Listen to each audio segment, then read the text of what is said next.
Ce que je constate, c'est que la France a de très mauvais résultats en matière d'emploi des jeunes.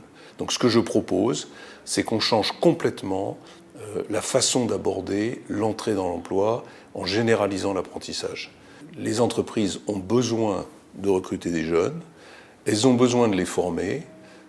Pour qu'elles puissent les former, il faut que les jeunes passent un maximum de temps dans l'entreprise. Il ne faut pas qu'il y ait de coupure, une semaine dans l'entreprise, une semaine dans les établissements scolaires. Moi, je propose aujourd'hui que l'essentiel de la formation se fasse dans l'entreprise, y compris à travers l'e-learning, la formation générale, parce que c'est le frein le plus important au développement de l'alternance.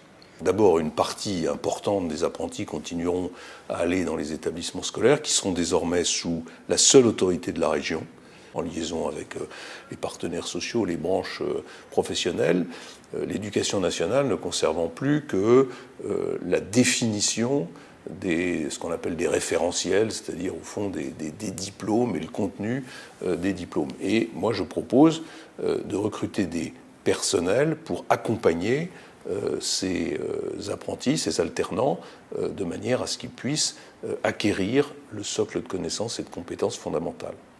Les régions auront-elles les moyens? Comment financer tout ça? Donc moi je propose d'affecter un peu plus d'1 milliard de moyens supplémentaires qui correspondent à la suppression des contrats d'avenir et des contrats de génération. Depuis des années et des années, les gouvernements successifs, y compris le mien, se sont évertués à créer des formules d'emploi aidé pour offrir un travail à des jeunes qui étaient au chômage. Cette solution est une impasse.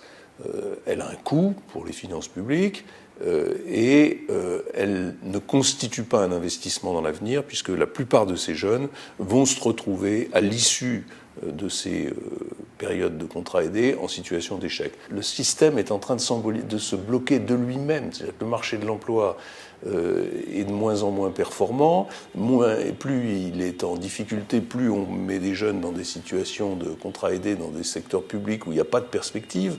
Donc à un moment, il faut arrêter ce dispositif. Je sais que c'est difficile, mais c'est ce qu'on appelle un investissement dans l'avenir.